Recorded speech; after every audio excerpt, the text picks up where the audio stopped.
Hello friends, I hope you're doing great and safe over there.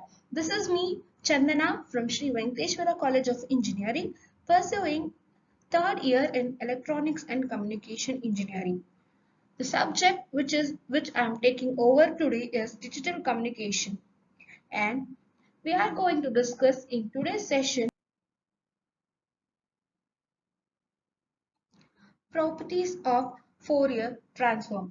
Before discussing about the properties of Fourier transform, let us see what is meant by Fourier transform. Fourier transform is defined as a mathematical model which helps to transfer the signal between two different domains, such as transferring signal from frequency domain to time domain or vice versa. Also, Fourier transform has many applications in the field of engineering and physics. It is used as signal processing, radars, and so on. Hence, let us discuss about the properties that is mentioned in the contents. Let's see one by one what are the properties of Fourier transform. Linear property, time shifting property, frequency shifting property, time scaling property. Let us see all these properties statements and their proofs.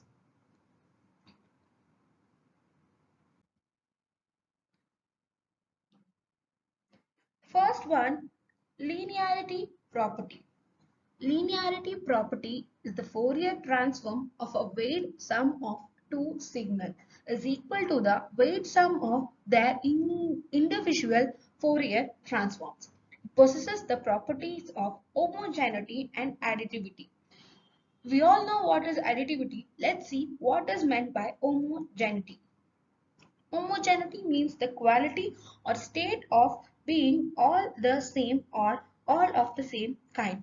That is, in linearity property, we will consider the two signals which is possessing same characteristics or same properties.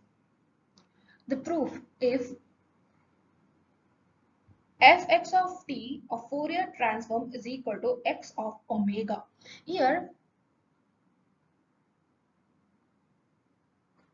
omega is defined as e power minus j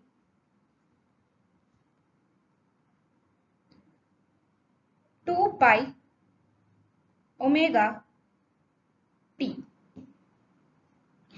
and y of t of Fourier transform is equal to y of omega t. These are the two signals that we are considering in linear property. The second property is time shifting property. The time shifting property identifies the fact that a linear displacement in time corresponds to a linear phase factor in the frequency domain. This becomes useful and important when we discuss filtering and the effects of phase characteristics of a filter in the time domain. Which means in time domain property, we consider linear displacement in time which corresponds with linear phase factor in frequency domain. Let's see the proof. If x of t of Fourier transform gives x of omega, then y of t is equal to x of t minus t naught. Here we can observe that x of t and y of t are two different signals which is possessing two different characteristics. Now, Fourier transform is equal to y of omega. Hence, it is given that y of omega is equal to e power minus j omega t naught into x of omega. Y of omega is equal to e power minus j omega t naught into x of omega. The meaning is a shift of t naught in time domain is equivalent to producing a phase shift of minus omega naught, but amplitude remains same, which means shifting t naught in time domain is equal to the phase shift of omega naught which corresponds to the linear phase factor in frequency domain.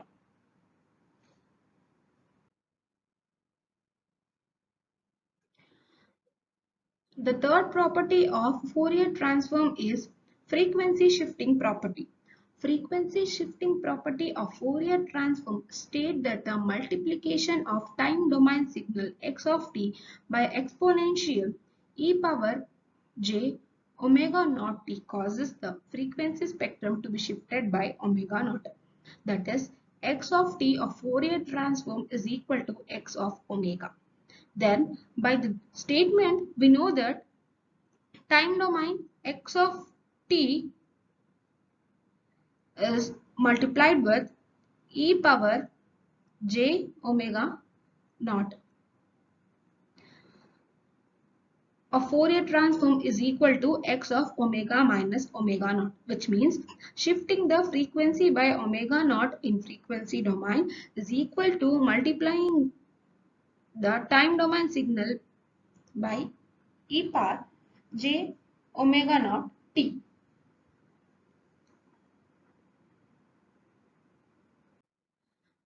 The fourth property of Fourier transform is time scaling property. The time scaling property of Fourier transform states that if a signal is expanded in time by quantity A, then its Fourier transform is compressed in frequency by the same amount. The Fourier transform is compressed in frequency by the same amount. Let's see that if x of t of Fourier transform is x of omega, then y of t is equal to x of a into t. That is, a quantity or a constant a is used to define y of t. Then the Fourier transform is equal to y of omega is equal to 1 modulus of a into x of omega a, which means compression of a signal in time domain is equivalent to expansion of frequency domain and vice versa. Compressing a signal in time domain is equal to expansion of the same signal in frequency domain or vice versa.